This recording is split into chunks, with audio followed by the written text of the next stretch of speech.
Your first big film that you both wrote and directed was a super fun 80s creature feature, Critters 2. So tell us about making that film.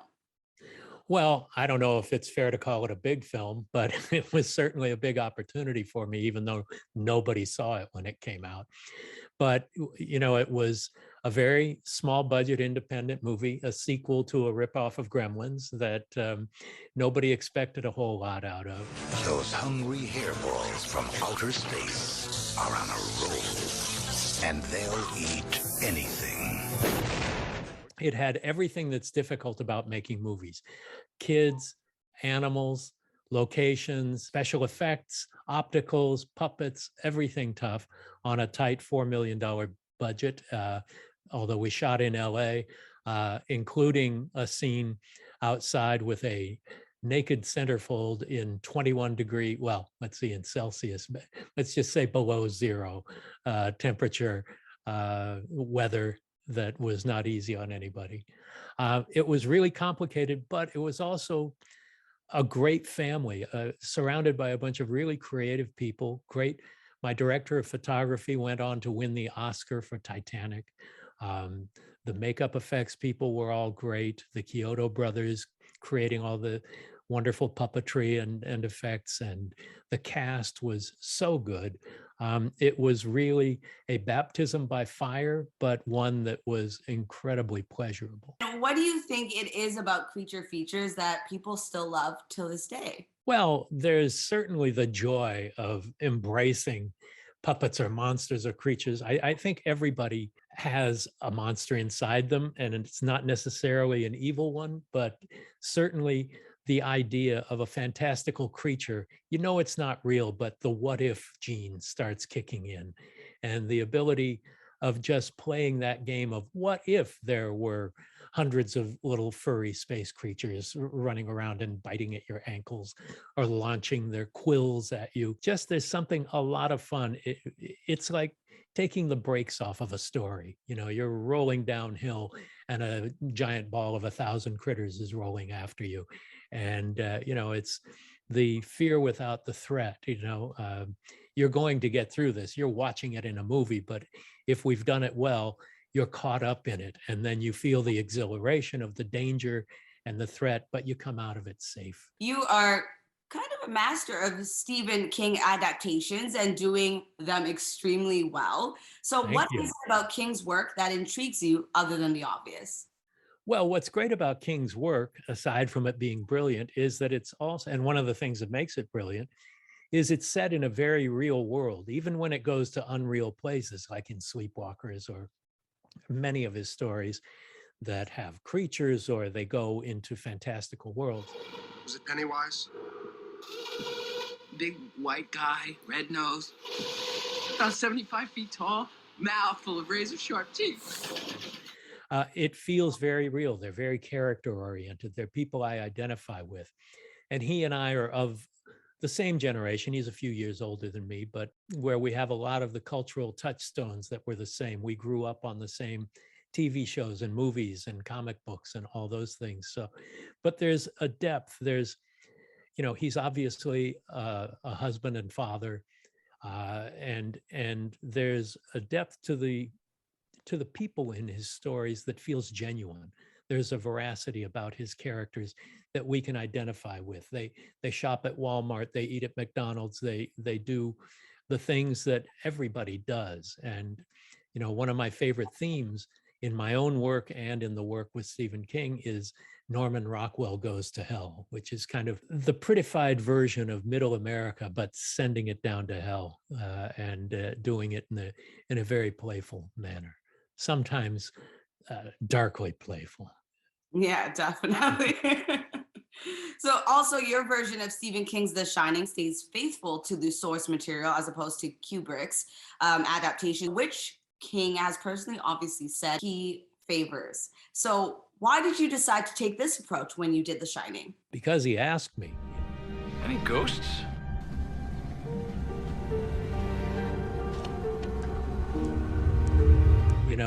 I was very naive about it. I thought Kubrick made his version. It's rather well known that King was not happy with it because it was so different from the book. The difference between King and Kubrick is that Kubrick's films are very cold and detached and seen in a clinical sense from the outside in. And King's work is very warm and from the inside out. And so although it seemed like the ultimate creative match, you know, this great American filmmaker and this great American novelist, my God, what a great combination that would be. And indeed, the movie they made became iconic, but the people who'd read the book first realized what was missing from that. So after the huge success we'd had with The Stand, ABC, the television network here in the States, asked King what he would like to do next. And he said, you know, he'd really like to tackle the Shining and see if we could do something that felt a little more true to the book and plumb the depths of the characters in ways that were personal to him when he was writing the book at the time. And King himself wrote the screenplay for the Shining miniseries. And we'd had such success together on The Stand that I was overjoyed when he asked me to, and naive, thinking, well, we're going forward and doing a faithful version of the book, and never thought about all those Kubrick people who hated me for daring to try to step into the shoes of the Grand Master, which nobody ever tried to do. Well, it was really good. You did a great job. Thank you. I appreciate that. What are your thoughts on Kubrick's version? When the movie came out, I saw a screening of it a few days beforehand, and I really had that reaction I was talking about. I thought, oh my God, Kubrick and King, this has got to be the home run of the season. It was certainly one of my favorite books of all time, and Kubrick was one of my favorite filmmakers. And like most of the critics in the day, I was crashingly disappointed, even crushingly disappointed. Years later, I accepted that it's a great Kubrick film, but it's not a great translation of Stephen King's book. But it wasn't trying to be a great translation of King's book. So I was able to let that go, as I'm sure King has. But at the time, I was so disappointed because it didn't do what the book had done in ways that affected me very deeply. But he made a movie his way, and it was a huge success and became iconic. Here's Johnny. But I had loved the book so much that it took me several years to realize, okay, this is a great Kubrick film. It may not be what I was looking for in an adaptation of Stephen King's great novel, but it's a great Kubrick film, and I can detach the two now. And I wasn't able to when I first saw it. Sleepwalkers is another amazing film that you've made, and it also just celebrated its 30th anniversary, and it has aged extremely well. So obviously it's a classic and certainly up there with the absolute best King adaptations. Oh, shucks. What are your hopes for the project? I don't know who you are, but I know you're not who you say you are. Behind the secret is a hunger. Does it have to be her? Well, that was my first studio picture as a director, and my last, as it turned out, as most of my work was for television or independent film, things like that. I just hoped to be able to make a film that people would like, that King would like, and that would be a success. And it turned out to be the #1 movie that weekend, but it got terrible reviews. It was treated very much like a gutter horror movie and not at all like a studio prestige release. But it was my first opportunity to work with King, and thrilled beyond belief to be able to collaborate with him, talking on the phone every other day or so, having rewrites that I would suggest a scene, handling a scene in the way the studio was asking in their notes for adjustments. And he would say, no, let me do it. And then the next day if you'll remember fax machines, there'd be a half a dozen pages that were terrific. But it was such a great opportunity to work in that playground and to work with such great actors, but mostly to actually work with Stephen King and really collaborate on this. And, the first time I met him was when he shot his cameo. It was a 2-hour setup, a very rushed scene with Stephen King, Clive Barker, and Toby Hooper all not only in the same scene, but the same shot. And it was thrilling. And he was so happy with it that he asked me to do the stand afterwards. I also had the opportunity to speak with Alice back when she was doing Texas Chainsaw. So, oh, wow. What was it She's like? So great. Her? Oh, she's amazing. Alice is one of my favorite actors I've ever worked with. She's so smart and so dedicated. You know, there are a lot of people at her level of expertise and accomplishment who would have turned up their nose at something like this. But she committed. We read a lot of people for that part, but I knew once I saw her in Ghost Story, she never left my mind. And when this role opened up, I thought of her immediately for this part.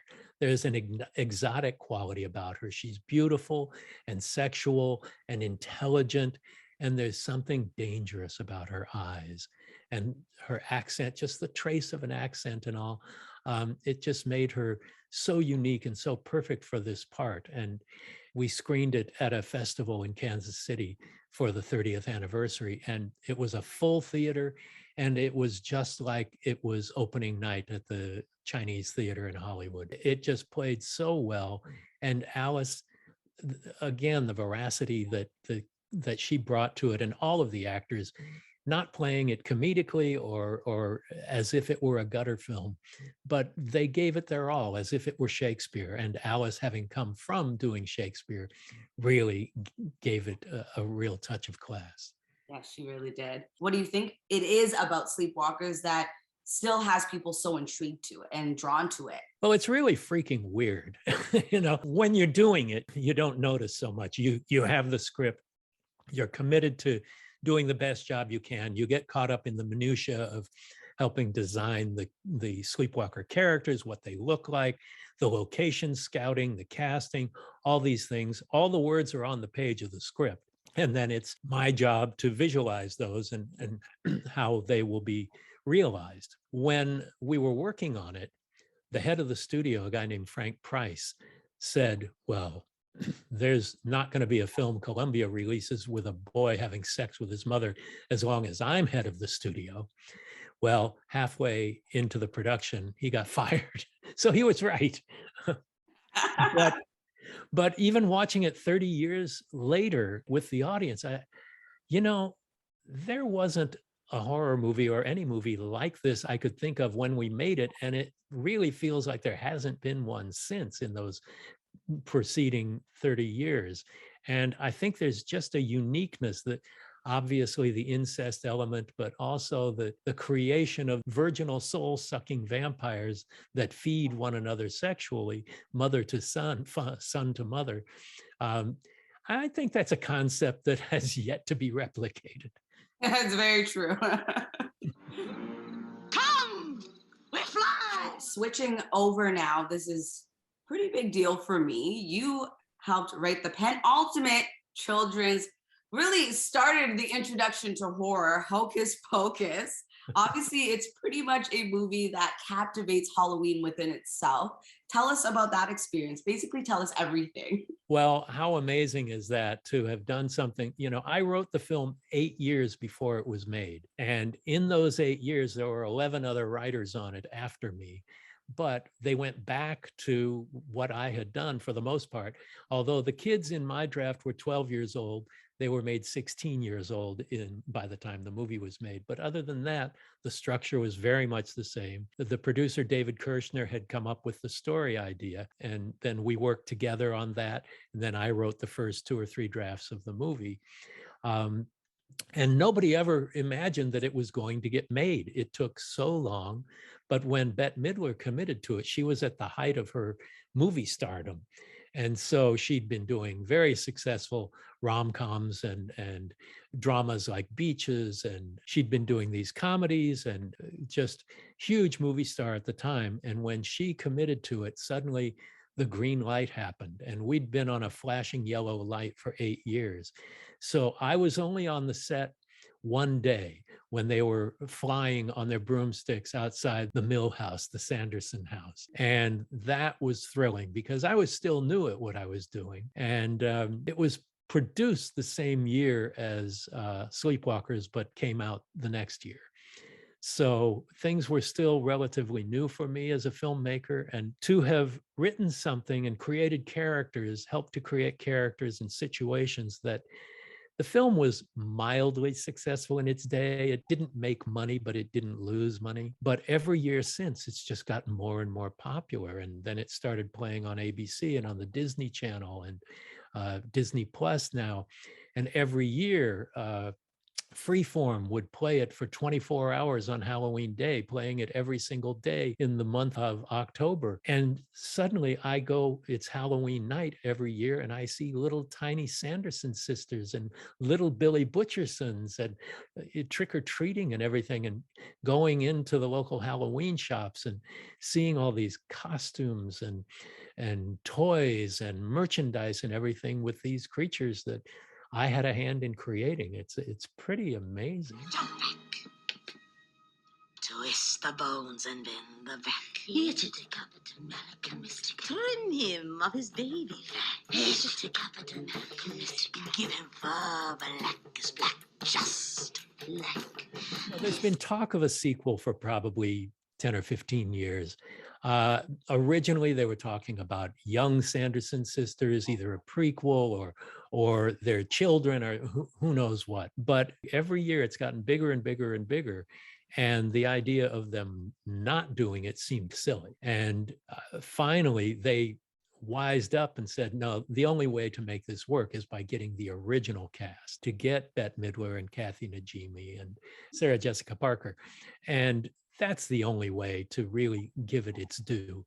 I'm not involved in the sequel other than them having created the characters and situations that are involved. But I'm hoping for the best, and I think the time is right now. And especially, it's a female screenwriter, it's a female director, and I think it's a great perspective to do a sequel from. And you also have a podcast. Tell us about it. Well, Postmortem was originally a TV show for FearNet. We did 10 episodes where I interviewed everybody from Wes Craven to John Carpenter to William Friedkin to really great people in the horror genre. And that ran for 10 episodes. And then my podcast producer, Joe Russo, was at a party with somebody who worked for Podcast One, and they were the biggest producers of podcasts in the world. And he talked to this guy about the possibility of me turning that into a podcast. So they called me in, met with the head of the company, Norm Pattis, and they were pitching me on it. And so I said, well, it sounds like fun. Let's do it. The reason I do it, and we're in our 6th season now, is because I learned something from every single one of the people I interview. And we've done over 100 interviews. It's on every week, but the interviews are every other week. And then the alternating weeks in between are what we call AMA, Ask Mick Anything, where people in the audience ask questions of me about things I've done over my career or opinions, things like that. But the interviews have been Stephen King and John Carpenter and Guillermo del Toro and Whoopi Goldberg and, just everybody you can think of within the genre and even borderline. We've just had some amazing shows, guests that nobody else has ever had. And it's because of relationships, but also because it's a filmmaker hosting an interview show rather than a journalist. And it comes from a different perspective. And so it's unique, and people we're able to make them feel comfortable because, we're talking about the industry from the inside out. Postmortem is really cool because, like you mentioned, you did have the series before, and you've talked to obviously heavyweights in the horror industry, as you are as well. So that's my next question for you. So when you created Masters of Horror, was it then that you also realized that you're a part of that list as well? Well, I never consider myself part of that list, but what was interesting was I started a series of dinners a few years before Masters of Horror ever came to be. And it was just getting horror filmmakers together, people who had a similar job, worked in a similar field. It's like, but we don't talk shop necessarily. It's just a social thing. But we started talking about how difficult it was to create work of our own and not have it completely obliterated by the networks and by the studios and by the distributors and by advertisers. And so I came up with a concept of the lunatics running the asylum, where the filmmakers could do whatever they wanted as long as they did it on budget and on schedule. And we sold the series that way, saying you can get John Carpenter and Toby Hooper and all of these people will do episodes if you commit to doing the show our way. And we pitched it to 3 different places. They all wanted to do it, but the first one we pitched it to in the room said, how much and when can you start? And we were off and running. So the idea was always the best in the field. And because I had put it together, even though it was on the strength of all these great people that were marquee names, people started referring it to as Mick Garris's Masters of Horror. And so I kind of became a master by default, by bringing them together. And then, we all managed to do work of our own that we wanted to do and pretty much unimpeded. So, it was my football.